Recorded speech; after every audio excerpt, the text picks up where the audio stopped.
A hard-working mum and her 6 children. They were just about coping before the gas bill doubled and the cost of living crisis hit.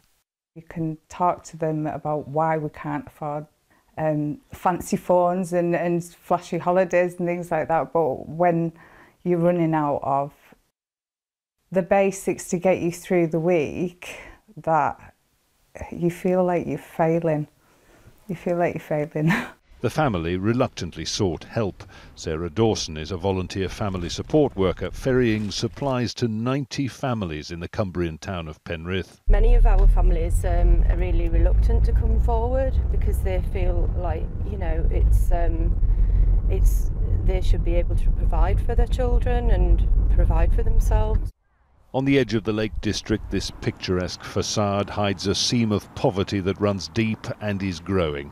With inflation set to pass 10%, 1 in 5 households across the UK is failing to meet its weekly bills, and things are likely to get worse.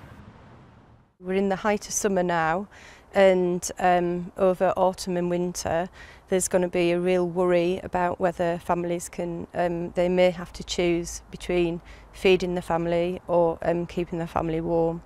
At the Salvation Army food bank in town, there's been a bumper supply of donations from a major supermarket.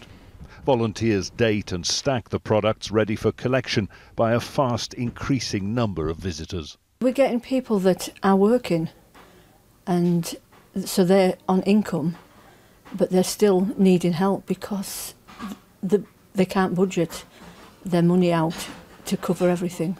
Government assistance with energy bills hasn't done enough for the poorest, while a universal credit uplift during the pandemic has since been withdrawn, all of which leaves an enormous number of families up and down the country in food and fuel poverty, with nowhere to turn but charity for help.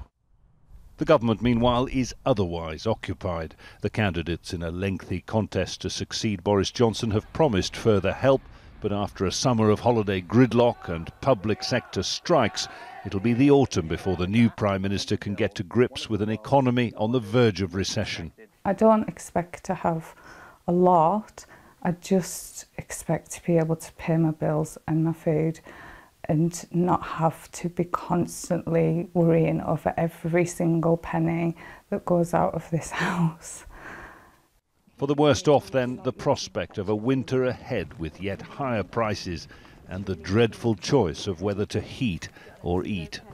Jonah, Al Jazeera, Penrith, Cumbria.